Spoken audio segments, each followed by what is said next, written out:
Welcome to another edition of Grace Under Pressure, where my guest today is Susan Fowler. Those of you who know the show know that Grace Under Pressure focuses on what's too often dismissed as the soft stuff, the caring, the commitment, the compassion we exert toward others. But when you do it as a leader, and Susan has some great insights into this, you do it to bring people together and you catalyze the energy in the organization. Welcome to Grace Under Pressure, Susan Fowler. Thank you so much, John. I'm feeling a little like I need some grace under pressure right now. Well, you look terrific. And anyway, I want to tell folks about you. Susan has shared her message on motivation, self-leadership, and living together for 50 states and 40 countries. That's pretty cool. I don't think I've ever had a guest that said, I have spoken in all 50 states. That's really cool. So her best-selling book is Why Motivating People Doesn't Work, But What Does? So Susan has implored leaders to stop trying to motivate others. It just doesn't work and it aggravates people. Are you talking to me, Susan? Thanks to this bestseller, which has been translated into more than a dozen languages, Susan is quite well known. She has a new book, which we're going to talk about now. It's called Master Your Motivation: 3 Scientific Truths for Achieving Your Goals. She has consulted and spoken to many organizations such as AARP, Dow, Eli Lilly, Fruit of the Loom, Google, and the NBA. Rock and roll. She also has, she's a co-author with Ken Blanchard and the Blanchard Company and their self-leadership program. She's located in San Diego and she is joining us today. So thank you, Susan. Thank you. You're giving me an opportunity to do the thing I'm most optimally motivated to do, and that is to talk about ideas that I hope will really make a difference in people's lives. So, thank you. Well, I'm certain they will, because you have a track record of doing so. So let's get right to it.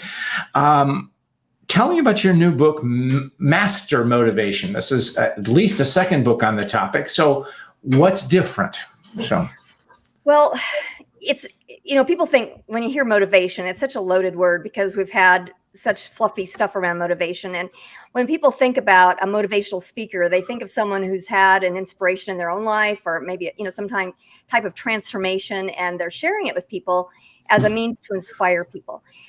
What I work on is the science of motivation, is really looking at valid, empirical, reliable research and say, what do we know about that? And so 20 some years ago, I came upon really the most valid motivation model and groundbreaking science that really hadn't seen the light of day for the public. It usually takes 40 to 60 years for really good research to make it into mainstream usage. And so for 20 years, I've been working within the academic community of self-determination theory. And my goal has been to get to the other side of complexity, to be able to help people take this science and actually use it in practical ways. So Master Your Motivation is over 2 decades worth of research, experimentation, as you said, global field testing. And that's what the book is. Wonderful. And in the notes that I got about the book, you talked about and you just described the 20-year study that you've been doing and pursuing it yourself. But so much of what we know about motivation, or quote, the science of motivation, and I love how you put this, comes from animal studies of generations ago. So are we smarter than rats, Susan? Well, not very, actually, but no. What's really frustrating me, John, is that I work in, corporate America a lot, or just in business. And what I find is that the competencies that we are asking from leaders are so outdated and obsolete. And it's just so frustrating to me because a lot of those competencies that we're asking from leaders are based on animal research from the 1940s. Or command and control theories that are talking about how you manipulate people in the workplace. Even when you're talking about motivating people, it's like find their hot buttons and, what can you do to entice or bribe or incentivize people? And so that's my level of frustration. No, that's good. And I'd like your idea of the command and control, because you and I are of the same generation. And I know when I entered the workforce, no feedback was a good thing because it meant that you didn't screw up. Do you remember those days? Oh yeah, yeah. No feedback is good feedback. Yeah, yeah, and yeah. And the other thing, and I like to inject this occasionally, is that, and it's related to motivation. It's a topic I've pursued as well, not scientifically that like you have, but the idea of leadership. Now, when I remember growing up, I don't know that I ever heard the word leadership. And so the way we use it in our context today was really a fad that started in the late 80s, maybe. Obviously, leadership has been there for a long time. I think that's related to your motivation studies. Would you not agree? Yeah, I think that. I mean, obviously, people have followed leaders for millennia, and since we've been human beings, and so you wonder, you know. Yeah, I actually have taught this at the university, is the kind of the evolution of our leadership theories. And so we tend to think of leadership based on our past experience. Where did our leaders come from? Much of the workplace today is based on leadership that came out of World War II. And so, so when we talk about command and control, but actually those ideas came from Henry Fowler in the 1918. So they've been with us for a long time because it was a very patriarchal, autocratic form of leadership. But as people evolve, as society evolves, as organizations evolve, as people evolve, leadership needs to evolve with it. And so my experience right now is that organizations are schizophrenic. I mean, I'll look at leadership competencies and I'll see one that says drive for results. And it's all based on, achievement theory. That's like leaders need a sense of power. They need to feel like they're achieving things. And so it's all based on this leader-centric idea. And then they'll have a competency like motivate others.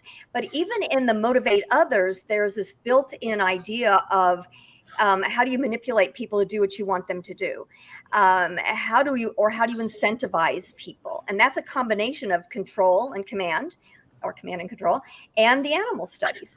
And so we've come a long way, baby. I'm hoping to try to help bring people out of the dark ages of motivation, which is entirely related to the way leaders lead. Well, I think you've put this in very good context, and I'm sure you've been asked too. People would ask me what has changed in leadership, and I always like to give a flippant answer before the real answer, and I would go absolutely nothing, because leaders are leaders and have been so for millennia, well prehistory. But I think actually when we dissect it, and this is the work that you do, there have been significant sea changes, and one is the velocity of change, globalism, but I think it's the entry of women as in leadership positions. I think the whole dynamic has changed. Would you agree, or am I? What's your perspective? Well, that opens up, it unpacks such a huge thing. Let me say, John, that I think that what's happened is that we've become more aware of what works and what doesn't. And so women may bring to the party some of the balance that was missing previously. So if we look at, let me just give you an example. A big fad, I don't know if you want to call it a fad or it's just a perspective, is servant leadership. And so you take something like servant leadership and you look at Robert Greenleaf's original definition of it. And part of that definition is that a servant first leader, as opposed to like a leader-centric leader, is that servant first leader ensures that people's highest priority needs are met. And in the past, we haven't understood what that meant. We didn't understand what people's highest priority needs are. Well, through motivation science, now we do. We know that in order for people to thrive, their foundational basic psychological needs need to be fulfilled. So those three psychological needs, and I'm using the terms that I've had approved by the academic community. I'm not going to use the academic terms, but are choice, connection, and competence. And so to the extent that an organization or leaders thwart people's perception of choice, connection, and competence, people are languishing. So they can't thrive at work. And so I think that what you might see is that there's been an evolution of understanding that a lot of the techniques we've been using are not sustainable. So let's say that you want to incentivize a salesperson. Well, guess what happens? You have this erratic success because you can't keep sustaining people with better and better incentives. And Right. so pretty soon it's like you run out of the incentives, and now what's motivating people? Right. Well, let's take each of those things that you have worked so hard to diligently studied and researched and published. Choice. What does choice mean in this context, in a work environment? So Yeah, and you know, we're living through one of the most blatant examples of how this is how this works. When we look at what's happening with wearing masks or being vaccinated and going to work, that as soon as people feel like they don't have choices, there's two reactions to it. One could be reflective, like, oh, I have choice. I could wear a mask or I could not wear a mask. I can get vaccinated, I could not get vaccinated. And they see that, they internalize that as a choice. Other people hear, oh, you want me to wear a mask? I'm not going to let anyone tell me what to do. Or, you know, I, you know, have to do this or I have to do that. And so they have a reflexive response, which almost always leads to a no. I'm not going to do it, because we have this natural need for autonomy. And as soon as we think our autonomy is taken away from us, we fight against what we're being asked to do. okay. As a mechanism for gaining our choice back. So that's why diets don't work. As soon as you go on a diet, you say, oh, I can't have that muffin. Your sense of choice is now eroded, unconsciously, subconsciously. And so what do you want more than anything in the world? It's not that you want the muffin. What you really want is choice. And so you eat the muffin to give yourself a sense of choice. It's a Well, let me dig on this, because the way I'm hearing it is choice is framed as either or, and it's a sense of deprivation. So what about the positive aspect of choice? Where does that come in? I choose to protect my community. So, Exactly. And that is a choice. And so my work is all around how do we help people and not tell them what their choices are, but how do we help people understand their own choices? So a question that I'm urging individuals who are listening or watching this show is, I'm asking them to ask themselves, what choices do I have? Or if you're a leader, a parent, a teacher, is to help other people say, well, what choices do you have? And so when people become aware that they have choice, that may be all they need to make the best choice. But that leads to the second psychological need, which is for connection. So if we could help people realize, oh, I have choices. Let me just think about all these choices I have. And then we ask people, which of those choices brings you the deepest sense of connection? In other words, which of those choices makes you feel that you belong, that you're contributing to the greater good, that you're living according to values, that you have a sense of purpose?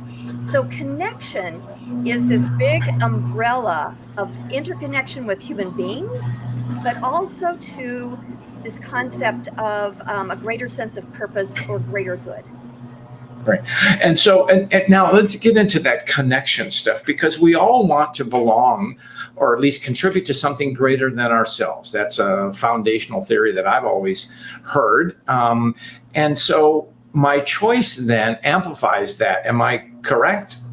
Well, I think the only thing I would change is that I'm not sure everybody wants to be connected or belong. Everyone needs to be. And so what a lot of people don't understand is how that need plays out. So one of the things that happens, and I've written a lot, not a lot, but I've written about this, is this concept of tribalism. So we have a need to belong, and so we join a tribe, or a political party, or whatever, a gang. And what we fail to realize is that tribe is actually insulating us from our true connection which is to each other, to the greater good. And so we have an in-group and an out-group. One of the ways I got involved with the self-determination theory group was that somebody on a chat, on the academic chat, had written a question and said, do you think that Richard Ryan and Edward Deci, who are the fathers of intrinsic motivation and of self-determination theory, do you think that they would think that Hitler was an effective leader because people wanted to belong to his Nazi party and to, and I wrote a response. It's the first and only time I've ever dared contribute to an academic conversation. And I said no, because he didn't understand the true meaning of connection. Anyway, I wrote that out. And Edward Deci, who for me is like my guru. I'm not into celebrities or actors or whatever, but academicians who have changed the world and done such an amazing job. So anyway, he wrote and he said, Susan, thank you for this response. It's exactly what I would have written. I went, oh my God. That's great. Well, it's interesting. Obviously, Hitler, Stalin, Mao are called leaders generically, of course. But my perspective on leadership is more holistic. That I would not call them leaders because that's tyrannical. They're leaders. They're just not effective leaders. And so you look at the kind of leadership that is sustainable. Even today, even though there, is gurglings of Nazism, and fascism in the world, the fact is most people think that's a negative thing.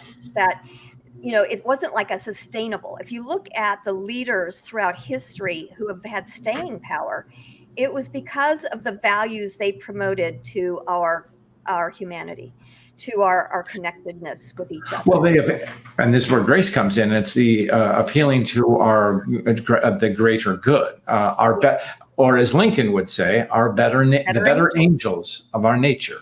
And I use that. I probably overuse that phrase, but I haven't come up with a better one. So. I was just reading John Meacham's book, The Fight for the Soul of America, and his whole thing is about fighting for our better angels. I totally agree. And so part of being connected and having that deep connection is through values. And what I find is that so many people are operating on programmed values rather than developed values. In other words, we're operating on values, and the whole thing with Generation X and Y and baby boomers is all based on generational values that are programmed. We develop them without conscious exploration through our common experience. So because you and I were born and raised in a common generation, you and I probably share a lot of values, but those values we share are what are considered programmed values. So then what we need to be able to do is to say, wait a minute, I'm an adult. I have a choice in the values. Values are based on beliefs, and I can choose what I believe. And so what I'm really hoping to help people see is that there's a difference between the quality of the values that you base your decisions on, and the quality of your values are based on the quality of your beliefs. And so where did you get this belief? What is the source of that belief? And why do you believe it? And boy, when people start kind of digging deep, they go, I have no idea why I believe that. Oh, absolutely. Well, yeah. So there's, what's the third one? We talked about choice. We've talked about connection. And what's the last one? It's competence. Yeah, it's competence. So, competence is a favorite topic of mine, but I've never associated it with motivation. So enlighten me, please. So. And it's fascinating to me because there's a lot of mini theories that would fall within this macro theory that I'm talking about of motivation. So you think about the progress principle or growth mindset, Carol Dweck's growth mindset. Both of those fall within the psychological need of competence. In other words, we need to feel that we're growing and learning. We need to feel that we're making progress every day. We need to feel that we can master or at least deal with the everyday challenges that we have. So again, you think about this, what's happening with COVID. You think about the fact that people don't feel like they have choices because they have to wear masks or get vaccinated. That's their perception. They perceive a disconnection because they can't be with people they love. I mean, I had a really good girlfriend this is so sad. Her husband died on Christmas Eve last year, and she couldn't be at the hospital with him. She watched him die on an iPad. Sorry, I get emotional just thinking about Yeah. that. So, talk about your sense of connection just being undermined and thwarted. And then competence. I remember the first time I put on a mask in a grocery store, and I was wearing my sunglasses, and everything fogged up and I couldn't see. And I feel stupid when I wear a mask. And then I keep saying to myself, wait a minute. Surgeons wear masks to do brain surgery. Oh, yeah. I thought maybe I can wear a mask to shop for groceries. And so because we've never been through a global pandemic like this before, we don't have the competence to deal with it. We don't know how to meet the challenges every day. So the fights that you see parents getting into at school board meetings, just think about that. They have had all three of their psychological needs. Their perception is that all three of their psychological needs have been eroded, and so they're infuriated. They're acting out. They're compensating. Their behavior is compensating for what's missing. But the thing is, they don't even understand what's missing. So part of my message is, if people can start to understand that anytime they feel pressure and stress and anger and fear, all of those negative emotions are related to the fact that one or more of your psychological needs for choice, connection, and competence have been eroded.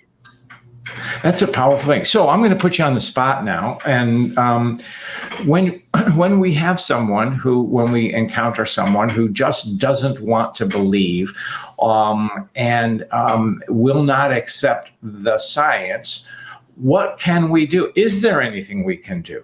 So. I'm coping with that right now with somebody I love dearly who missed my husband's 80th birthday last week because my husband chose for it to be a vaccinated only gathering of family members, and this family member refused to get vaccinated.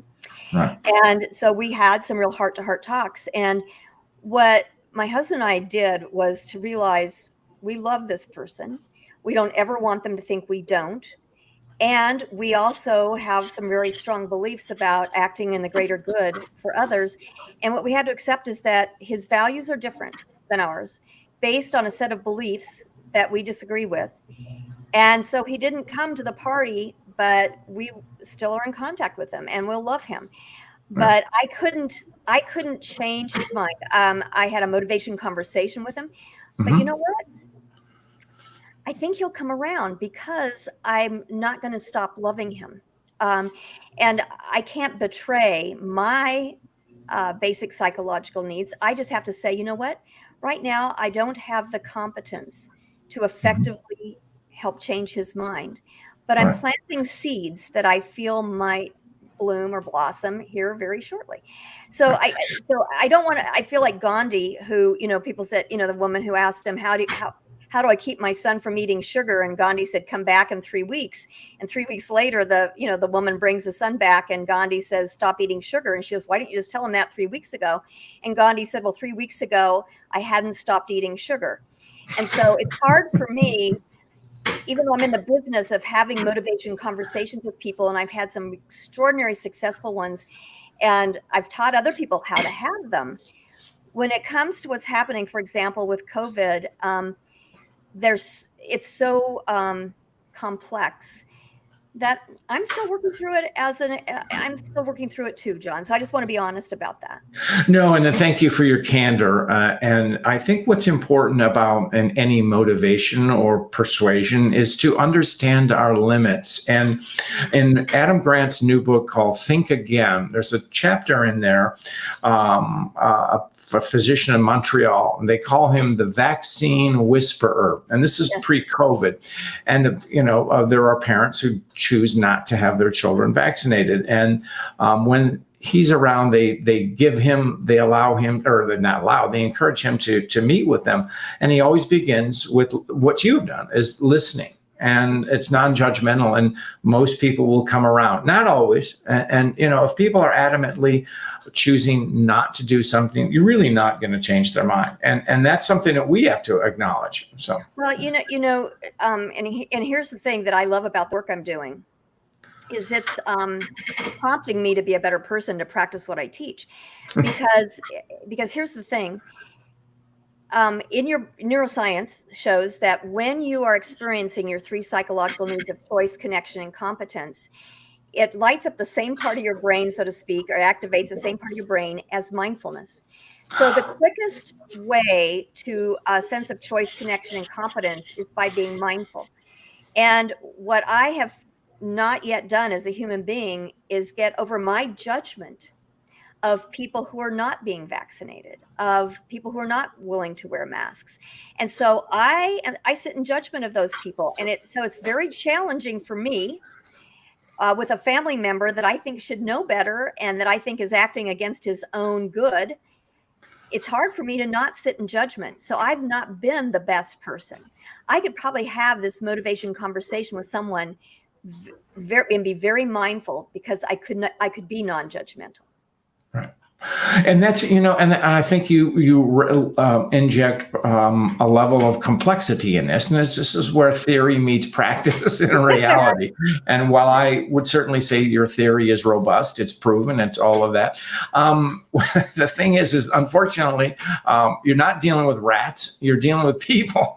And, but let me give you a positive example. I had a baseball coach contact me. He's a baseball coach for a college in Nebraska. Mm-hmm. And he was a first-year coach, and his team had never gone to any kind of conference final or anything. And he got cancer. And it was a horrible year. And then he had a son. His first child was born with complications. And everybody stepped up. All the assistant coaches, his father came and helped coach. The teammates, his team just rallied. And they had their first winning year they'd had in 35 years. And then he read my book and he wrote to me and he said, Susan, I think you might have what I'm looking for because I don't want to have to get cancer again to motivate my team. How do I take advantage of this? And so I started coaching the coach, and they ended up winning their conference championship. And then he was just on a call with a group of people, of my clients, and he said, and through the motivation conversations I had with my pitcher, this is Ryan speaking, he said, I was able to help him get in touch with his own optimal motivation. We helped all of the kids at the end of every practice talk about what choices did you make today? How did you contribute to the team? How did you connect and contribute to the team? And what did you learn today that you want to do again tomorrow at practice? He says, I would just really go into those 3 questions. And this pitcher just got picked up by the Cleveland Indians. First time one of their players has ever been picked up by a major league team. So I know that this works. It works. Mm-hmm. I think that I wanted people to understand that if you have someone who you love and you're really, really close to, that you may not be the best person to have the motivation conversation with that person because it's often not the best person. Yeah. You're probably too emotionally connected to it. Well, that's great. Susan, that I always ask people a story of grace, and you've actually just given me one. Is there another one that you want to pick out? And so, John, I'm not sure that it's a story of grace. It's that somehow I relate, and I was so excited to talk to you about this because for me, grace is like my favorite word. I think there's so much that's imbued in the word grace. So every day I start my day with, and it informs my day.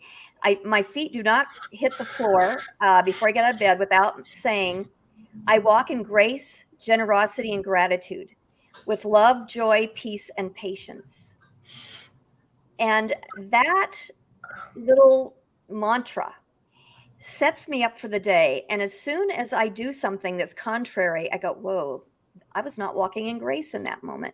So for me, grace is a moment of mindfulness. It's a moment of connection. It's a moment of love. And so I just want to thank you for spreading this concept of grace. And I just feel that if more people had it, our lives right now especially would be so much better.